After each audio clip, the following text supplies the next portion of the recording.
다윗이 도피하여 라마로 가서 사무엘에게로 나아가서 사울이 자기에게 행한 일을 다 전하였고 다윗과 사무엘이 나요스로 가서 살았더라.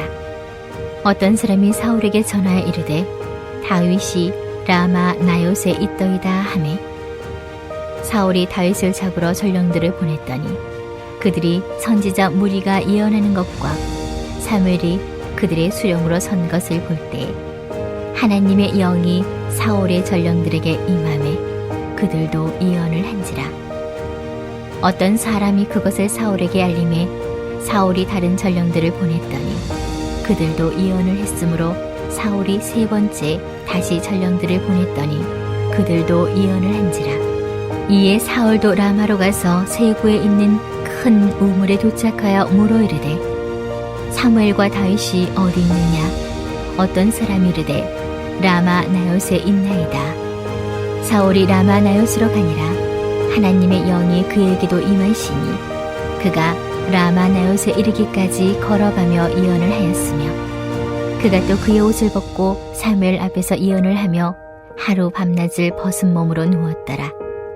그러므로 속담에 이르기를 사울도 선지자 중에 있느냐 하니라. 할렐루야. 우리 사랑하는 성도 여러분, 주님의 이름으로 사랑하고 축복합니다. 오늘 하루도 늘 주님 안에서 늘 주님만을 바라보는 저와 여러분들이 되기를 바라겠습니다. 성도 여러분, 오늘 본문은요 라마 나요이라는 곳에 하나님의 영이 사람들에게 임하고 예언하였습니다. 오늘 본문의 내용은 다윗이 사울을 통해 도망간 후에 라마에 있는 사무엘을 찾아갑니다. 다윗은 사무엘에게 사울이 자기에게 한 모든 일을 말해 주었습니다. 사울은 다윗과 사무엘이 나요스에 머물러 있다는 소식을 들었습니다. 사울은 사람을 보내어 다윗을 잡아오라고 하였죠. 다윗을 잡으러 갔던 사람들이 라마 나요스에 들어갔더니 그 사람들도 예언하였습니다. 사울이 다른 사람들을 보냈습니다. 이 사람들도 라마 나요스에 들어갔더니 그들도 예언하게 되었습니다. 사울이 세 번째 사람을 보냈지만 그 사람도 예언을 하였습니다. 그래서 이번에는 사울이 직접 라마로 갔습니다. 사울이 라마 나요스에 들어갔더니 사울도 예언하고 자기 옷을 벗고 사무엘 앞에서 예언을 하였습니다. 그리고 사울은 지쳐 쓰러졌습니다. 그리고 하루 종일 밤새도록 그렇게 누워 있었습니다. 그래서 사울도 예언자 중 한 사람인가 라는 말이 생각났습니다. 라마나요이라는 곳은 어떤 곳이기에 하나님의 영이 임하고 예언하기도 하는 것일까요? 오늘 말씀을 통해서 은혜를 나누고자 합니다. 오늘 본문 속의 라마나요스는 첫째, 고난받는 자들의 피난처였습니다. 우리 18절 말씀입니다. 다윗이 도피하여 라마로 가서 사무엘에게로 나아가서 사울이 자기에게 행한 일을 다 전하였고 다윗과 사무엘이 나요스로 가서 살았더라.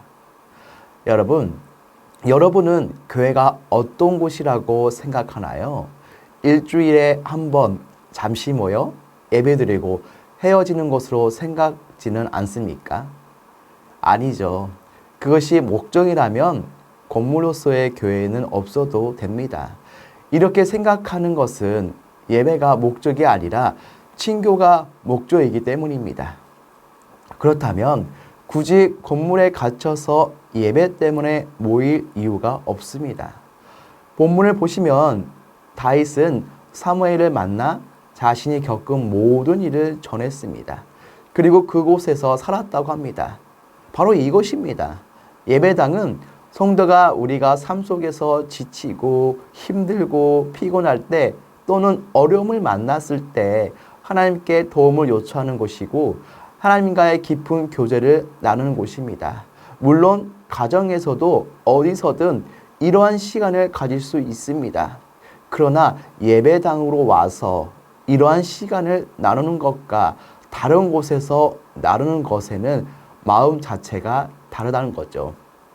다윗은 하나님이 자신을 보호하고 계신다는 것을 알고 있었습니다. 그러기에 굳이 라마 나요스로 와서 사무엘에게 일일이 전하지 않아도 됩니다.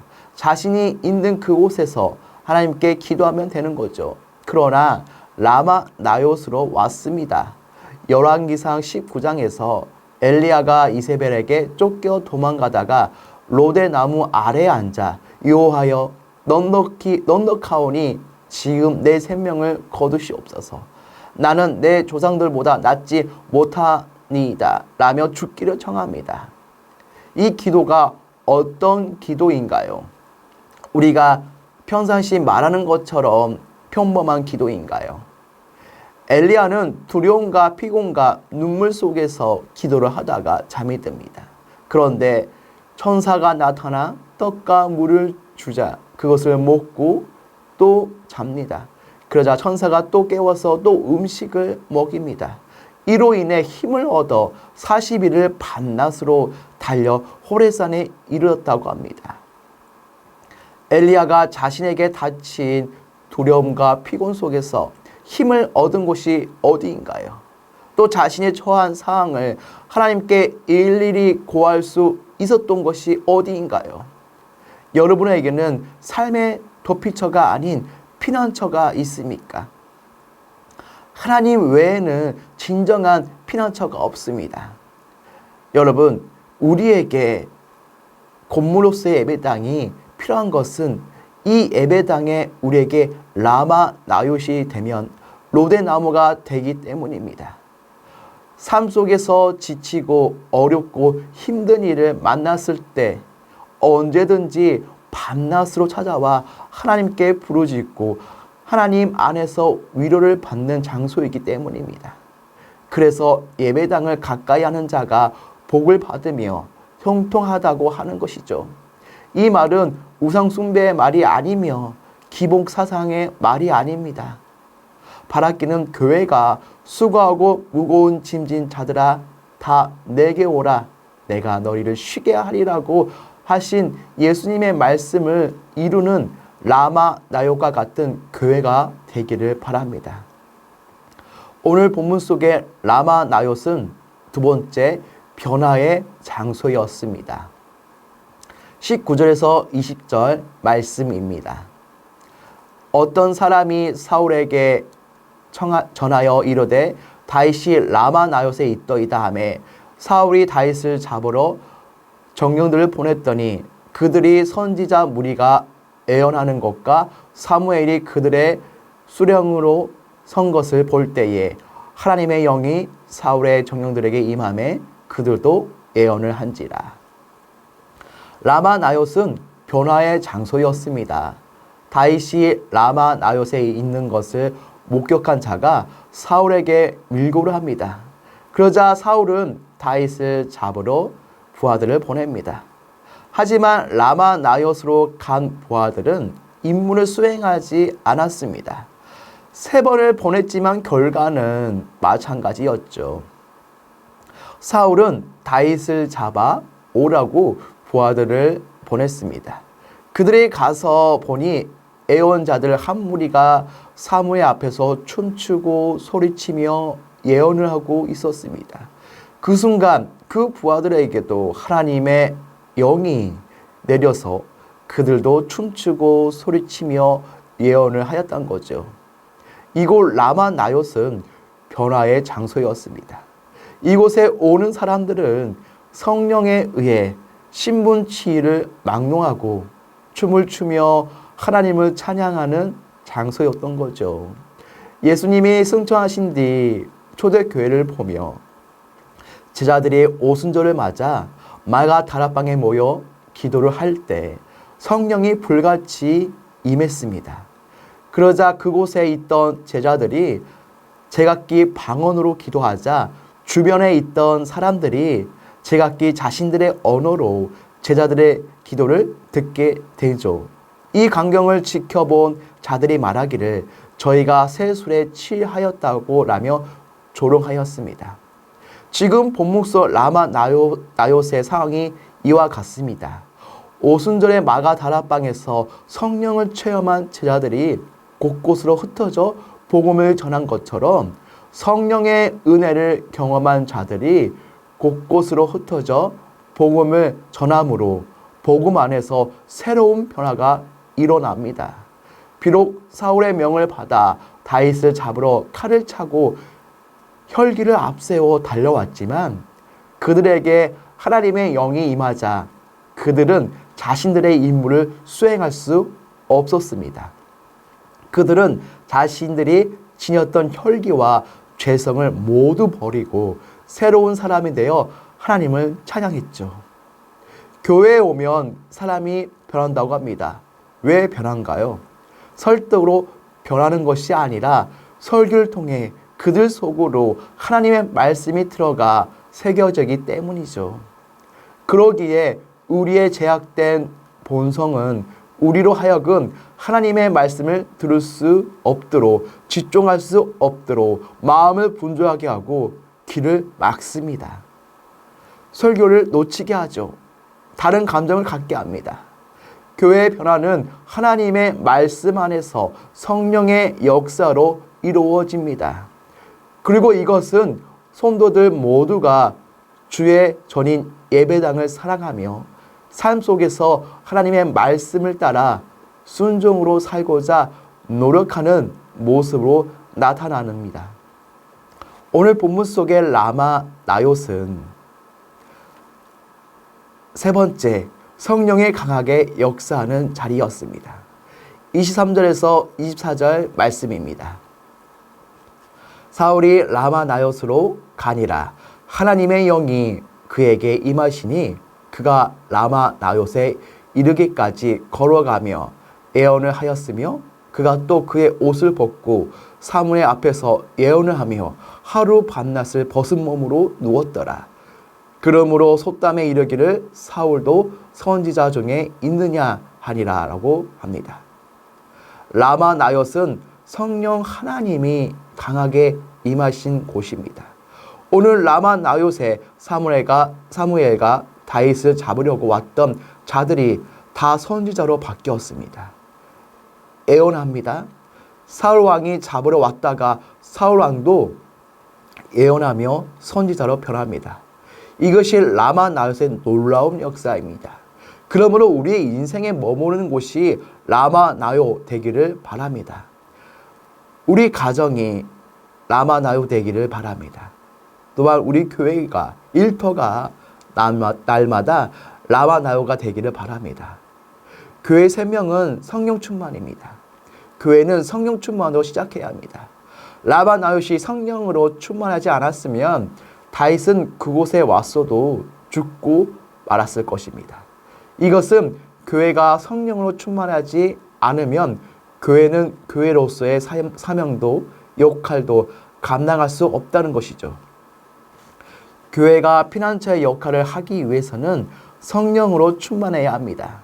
그러기 위해서는 교회의 기도의 밑받침이 반드시 필요합니다. 사랑하는 성도 여러분, 여러분에게는 세상에서 힘들고 지칠 때, 두렵거나 안타까울 때 달려갈 수 있는 여러분만의 라마 나요시 있습니까?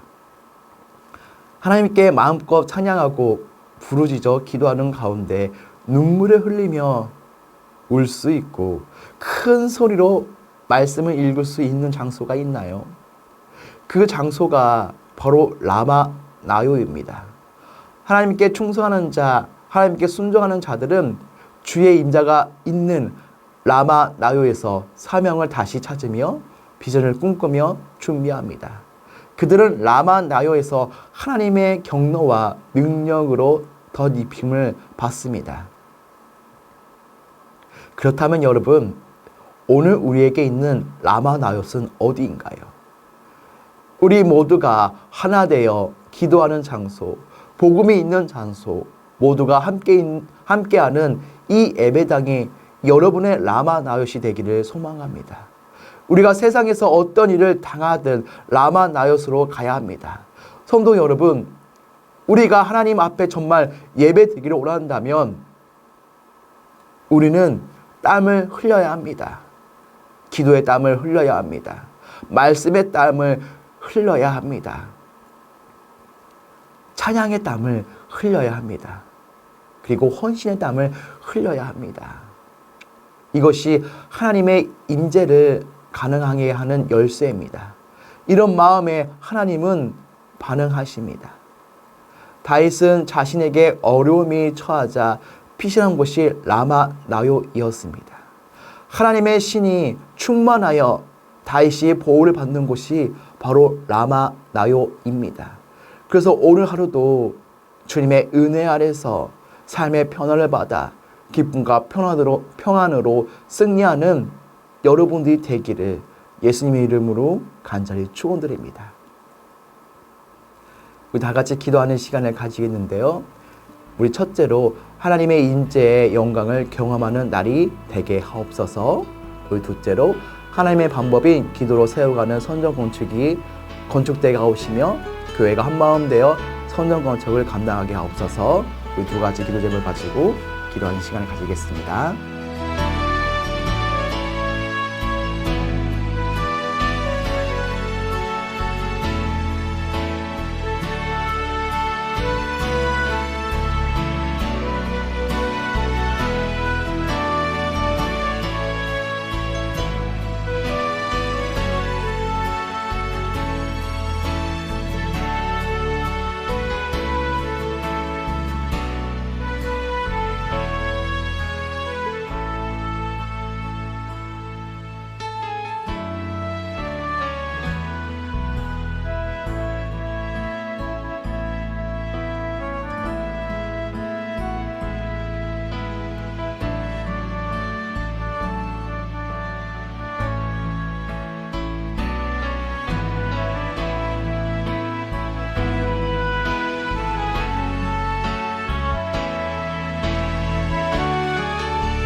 네.